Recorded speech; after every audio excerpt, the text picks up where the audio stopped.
And I was just curious how you're drawing a line between what form of exploitation we are protesting and taking action against when there's companies such as Apple who exploit people to make the iPhone and harm the environment in the process, or Nike who explicitly use child labor to create some of their materials. Hey everyone, before we dive back into the debate, I just want to tell you about a free and easy way to learn about maths, data science, and computer science. Brilliant is an interactive and hands-on way to learn new skills and concepts, and with thousands of lessons ranging from basics to advanced topics, it's a fun and intuitive way to expand your knowledge, whatever your pre-existing skill set. For example, in the scientific thinking course, you learn about subjects such as light and relativity while solving fun visual scientific puzzles along the way. Brilliant also provides new monthly content and customizes content to suit your needs, meaning you can work at your own pace and actually learn in the way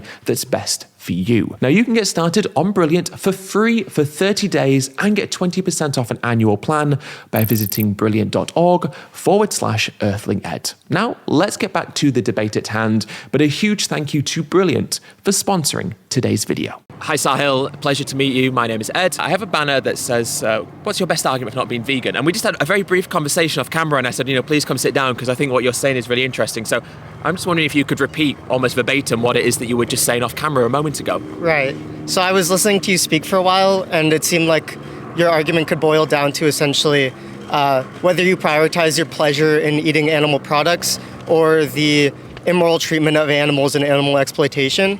And I was just curious how you're drawing a line between what form of exploitation we are protesting and taking action against when there's companies such as Apple who exploit people to make the iPhone and harm the environment in the process, or Nike who explicitly use child labor to create some of their materials. Yeah. Well, I don't think we should draw the line just at veganism. I think that all of these companies and all these issues are problems that should be kind of addressed. Right. And we shouldn't just say, look, the only issue is this, when actually there are a myriad of issues that need to be addressed. And so the reason I talk about veganism is there's a few reasons. Firstly, because it's something that we have a real tangible effect on.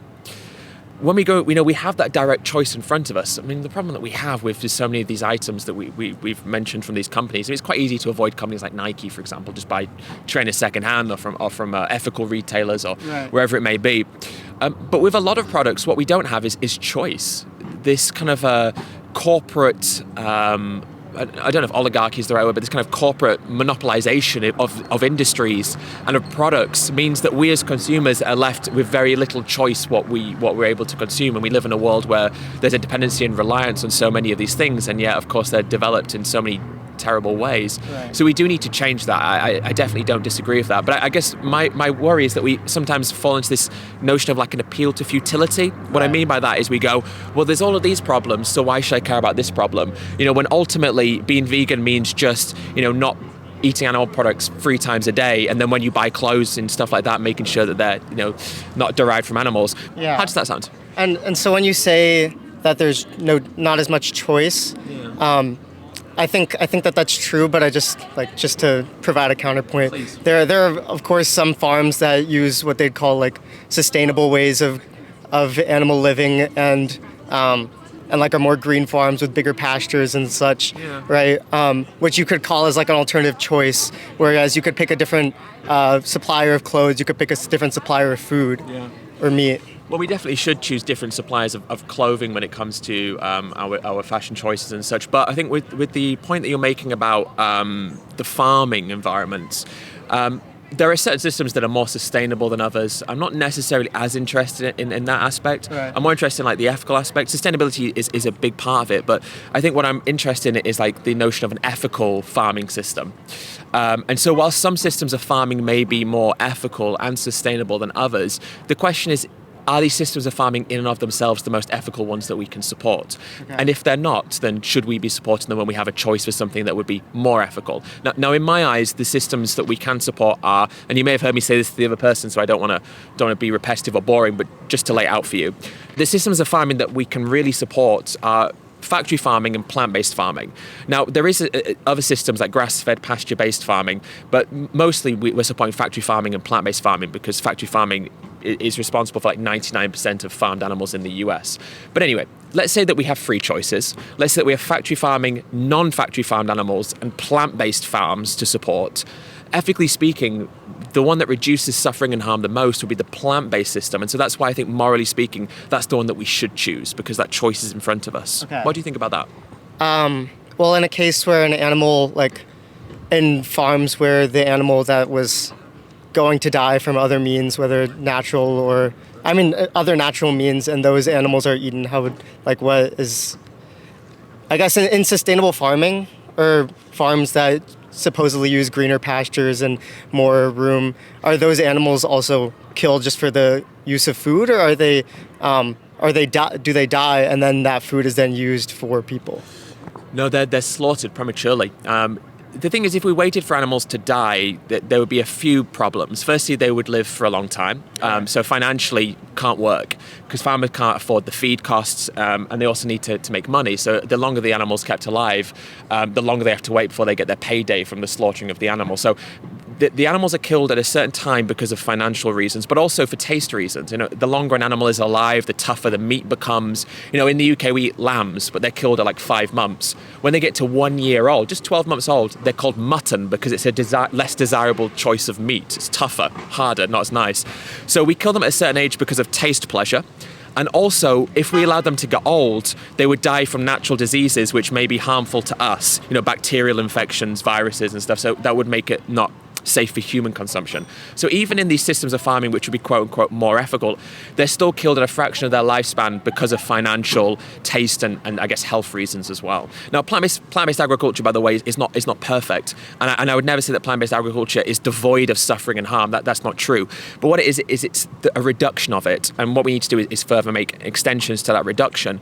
But with the choice that we have, it's a reduction. So I think the statement that I would make is that where we have a choice to reduce animal suffering, that reduction is the morally preferable choice we should make, i.e. the intentional causing of unnecessary animal harm is morally wrong. And plants being potentially the most reduction we can do in the system we are currently would be your argument? Yes. Okay. What do you think?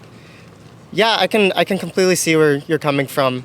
I just think that when I came here, I was expecting your argument to be more about the necessity of something like an iPhone, where like phones are important to how we live in like society, and like there's probably not been very many ways to get access to technology without having a phone. That's true as well. Yeah. Whereas food, the argument you made earlier, is not necessarily meat products as something that we have to have at all times. So yeah. And so where does that leave you with this decision? Because I guess obviously I've told you a lot about how I feel. Right. I'm interested to know how you feel. Is veganism something you would consider? It's something, vegetarianism is something that I was for 15 years of my life. And then at some point I started eating meat.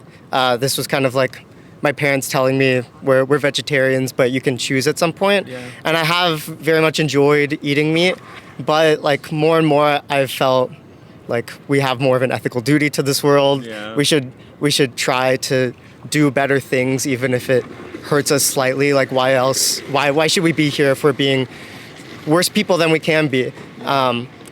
But like I know that I do derive a lot of pleasure from cheeses, butter, milk, even things that aren't specifically meat, and those are not something that I like any of the alternatives to, because I've tried different types of milk and I haven't enjoyed them, or cheeses. So I guess my other question is, I could see myself transitioning to like back to vegetarianism.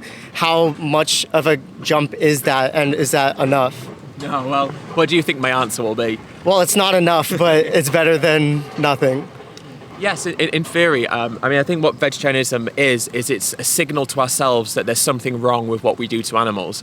It's like an appreciation that there is an underlying issue that we should address. Right. The issue of vegetarianism, as you quite succinctly phrased, is it's not doing enough, and I think that's true. The idea of being vegetarian is the idea of opposing animal slaughter. Obviously to eat flesh we have to kill the animal. That's the system that exists, of course. But, even dairy cows and egg-laying hens are still slaughtered. They're not slaughtered for dairy and eggs, but they're slaughtered for their flesh when their productivity declines. And so by buying dairy and eggs, we're still facilitating industries that revolve around the slaughtering of animals. And so the inherent suffering and exploitation of animals is found in dairy and eggs. And actually, it can be worse as well. The individual practices can actually be worse. So in terms of reducing suffering, it's not enough. Right. And this is something that I've definitely come in here not nearly enough information about. And something that I want to learn more about is how those two things differ, is the creation of animal byproducts versus the animal itself. One thing I will ask is, do you think there's a world where we could have animal byproducts in an ethical way? Could you maybe explain a little bit more? Like, could we have farms with cows that aren't slaughtered, but also provide us with milk? Great question. It can't feasibly work. And the reason it can't feasibly work is because cows are mammals, so they produce milk for the same reason humans do, to feed their children, to feed their offspring. So what that means is, for a cow to be producing milk, they have to be in a perpetual system of reproduction. So impregnation, birth, and then that system has to follow. Now, what that means is that there's a constant new birth happening every single year for the cow to continue producing milk. Eventually, two things will happen. You are going to have too many animals that you can't financially afford to look after them, because the more animals you breed into existence, the more feed costs, but also the more land is used. So if you have 2 acres of land, let's say, these are just rough numbers obviously, and you have a couple of dairy cows, but you need them to keep producing milk, you have to keep breeding them, and eventually 2 acres of land isn't going to be enough. Right. So we could never have this system that we're proposing, because fundamentally it revolves around reproduction, and that reproduction means that financially it can't be sustainable, but also from a land resources perspective, it also isn't sustainable. So it couldn't work. Okay. So then I guess what is the role of animals in relation to humans in the world that you propose? I propose a system where we just simply don't breed animals into existence with the intention of exploiting and harming them, because we don't have to do anything really. From a moral perspective, we should look to try and reduce systems of animal suffering. Maybe try and help wild animals where we can and do things like that. But fundamentally, what I'm advocating for is just a world where we're not intentionally inflicting suffering onto animals. And so our relationship with them is one of just respect. It's one of mutuality, where we don't have to go out of our way to do anything necessarily, but we just have to appreciate that these animals deserve to live without human inflicted exploitation, and we certainly shouldn't be breeding them with the intention of exploiting them. So that's what I see of our relationship, just a more respectful relationship ultimately. What do you think? Yeah, it's a lot to think about. So isn't it? Yeah, it's a big lifestyle change, and I think it's not necessarily one that, I think all of the people around here could probably do it, most at least, but... could you do it? Because I have a friend who's vegan, and she's kind of like the one in our friend group who is, and just seeing her lifestyle, it's complicated, where there's there's restaurants that like we can't go to as a group. Yeah. There's substitutes that have to be made for every meal that we have. There's like, when you eat a meal as a group, then there's usually 1 out of 4 items that you can eat.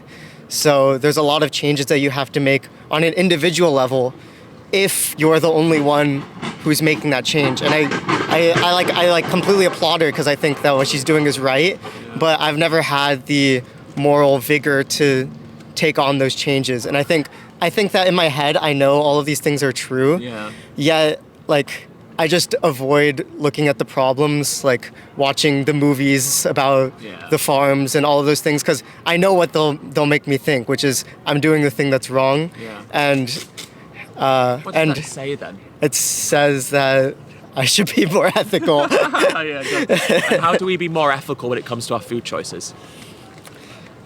Stop using animal byproducts. Pretty much. Yeah. Pretty much. With your friend, obviously, your friend is in a very noble situation, I suppose. Well, not noble. She's in a tricky situation, which is predicated on a sense of nobility, I suppose, where she's trying to do the right thing. And thankfully for her, it seems like she's surrounded by very well-intentioned and nice friends like yourself. So that's obviously, I'm sure, very reassuring to her. But ultimately, the social challenges that arise from being vegan arise precisely because a lot of people aren't vegan. Right. But if you went vegan and you already have that vegan friend who's already dictating somewhat where you go to eat and what you can eat and such, there's already that person who's laid down the hard work for you, who's done the groundwork to kind of get your friendship group used to the idea of being around a vegan, who's done the awkward thing of like insisting where you eat and what you can and can't. In other words, she's taken the burden off you of having that difficult social environment. Right. And so in effect, I suppose, there is a slight ease in you making that change, which maybe wouldn't happen for everyone else. Would you agree with that? I do agree with that. I think being the first is the hardest. Yeah, it is, right. And being a follower is, I think, not to like degrade it in any sense, because I think it's equally important. Oh, yes. Is much easier. And so like I applaud anyone who starts just becoming a vegan and taking that action, even though like I think culturally it's very difficult. But I even now I see myself like bargaining. I'm like, maybe I could do it, but like I could still just have some cheese, have some XYZ, but in the end of the day, it's like you say, it's an ethical choice. And what are ethics if they're half measures? Yeah. I don't know. But should we bargain on those things? And I guess this relates back to the question, or to the statement you were making earlier about enjoyment and taste and such. Right. And I suppose one of the interesting questions I often ask people, because it's often an excuse that comes up, is does our enjoyment of these products morally justify the consequence of supporting these industries? I think that bargaining comes with forgetting. Like the more you forget, the more you just recognize chicken as an item that's on an HEB shelf, as instead of an animal that exists and has to be killed and is being like kept in a cage for your enjoyment. Yeah. That's where the bargaining gets easier, because up until now I was bargaining thinking like milk and cheese, those are things that are okay, right? And the more I talk to you, and probably when I go back and I don't want to, but maybe educate myself, then I see that like the more you recognize these problems, the harder it is to get yourself to bargain with them. Yes. And I think that forgetting goes with the ability to forget about like the ethical dilemma. And so making people confront these issues using media that has been produced and conversations like this, which I think have definitely like struck something within me, because up until now I would have just gone along my day and probably just I bought some chicken and I would have forgotten about like where it comes from. It's a great point. So I think that bargaining and forgetting are two things that go hand in hand, and we have to combat that act of forgetting if we want to make people change. Yeah, and you're so right, and thank you for your humility and honesty. You know, it's funny, and I don't want to sound condescending, but I really admire it, because so many people I speak to almost have a refusal to acknowledge some of the very important things that you've just said, and I think I do honestly think it requires a lot of humility to be able to say, look, you know, I'm bargaining here. I can, you know, and to have that emotional ability to kind of like recognize what you're doing for what you're doing. It's an amazing thing. So I thank you for that. And yeah, you're right. It's literally just a product of us being so detached from what it is we're supporting. It's easy to be unconscious, isn't it? It's so easy to be unconscious. And it's comfortable, and it's this notion of willful ignorance is so pervasive because it is so persuasive in allowing us to continue doing what we do. So I think that it's really important to acknowledge that and to say, look, we are disconnected from it, but the antidote to disconnection is very simply connection, isn't it? And the way that we can become connected to these issues is, as you say, by researching them and by becoming educated. And so that is probably sitting down, looking at some of that media that maybe we don't want to look at. Who knows, right? It is maybe having a conversation with your vegan friend, getting some recipes, you know, maybe just letting her know that it's something you're interested in doing. And finding that support network. It could be with a group here at Austin, it could be with your friends, whoever it is. And I think just becoming connected, so that when you're in a situation where you could unconsciously buy a piece of chicken, of dead chicken, you don't, because you've become more aware of what it is you're supporting. Or when you could just be vegetarian, you reflect on that and go, actually, that isn't enough. And so you have those moments of clarity where normally you would have the disconnection. All of a sudden, you're having those moments of connection where you go, actually, this is the reality of these things. You know, I've seen this documentary, I've watched this video, I've had this conversation with this bizarre British man that turned up randomly one day at my campus. You know, I've had all these little moments that have led me to this realization now that ultimately, whilst there is comfort in disconnection, morally speaking, and from a value-based belief system or from a value-based decision-making system, I know that supporting this industry doesn't align with who I want to be or indeed the world I want to live in. Yeah, and I think that goes back to why I sat down here in the first place, which is just, I think there's many industries that all of us support without any knowledge of the actions that go behind them. And I think that veganism is one where it's more on the forefront even now. But like, I remember back in like middle school researching like Foxtrot and the way like Apple makes their iPhones and people like committing suicide because of how like awful the working conditions are. And then since then, like I've bought an iPhone and I completely forgot about all these things. And then through this discussion, I completely remembered like these are all things that are continuously happening, and like our act of forgetting means that we can just make our peace with it, right? But So but how do you live ethically in a world where there's so many unethical things that you have to go out of your way to know about and to be conscious of, when it's so easy to just put your head in the sand? What a fantastic question, although an unfortunate predicament we find ourselves in. We have a deeply immoral world, don't we? Right. Veganism to me is like a stepping stone. It's a very achievable aspiration because individually we have those choices every day. I sincerely hope that we can create a more just and fair world for everyone. And I think that veganism can be an important part of that because firstly, it shows that we are fallible. And what I mean by that is it shows that we can be wrong in our decision making. But it also shows how emotionally and intellectually competent we can be, because not only can we admit to our failings, but we therefore can reflect on those failings and ultimately make changes. And I think it opens our eyes to, as you say, where else are we being unconscious? Now, veganism at its core is about reducing animal exploitation, but I think the broader consequence of that is hopefully looking at the world through a different lens, maybe a more compassionate lens, let's say. And I don't think that if we ever had a vegan world, that world could be one, feasibly speaking, where these corporations and companies who exploit and pillage and extract at will are allowed to continue doing so, because I think that the very notion of these things existing in a quote-unquote vegan world would be paradoxical to the true ethos of veganism, which is inherently the notion of reducing exploitation. Right. I see where you're coming from. I completely see what you're saying as, like, this is a point where I can decide to make a change, yes. Right? And it's a change that I know I can do. It's just, will I, and I want to, and I think this is probably going to change my mind, in all honesty. Oh, good. I hope it will. Oh, I appreciate that. And I guess like my fundamental thing was like, how can we address exploitation of animals when we don't address exploitation of humans? But I know it's what you're saying, that it's about stepping stones and actions we can take. Like not buying a shirt isn't really the point. It's about like there's exploitation in multiple areas. Yeah. That doesn't mean that we ignore the areas that we can change our lives. Absolutely. That's exactly it. And yeah, you phrase it probably better than I have in this conversation. So I guess the final question is the one that you just asked yourself. You said, will I? So the question is, will you?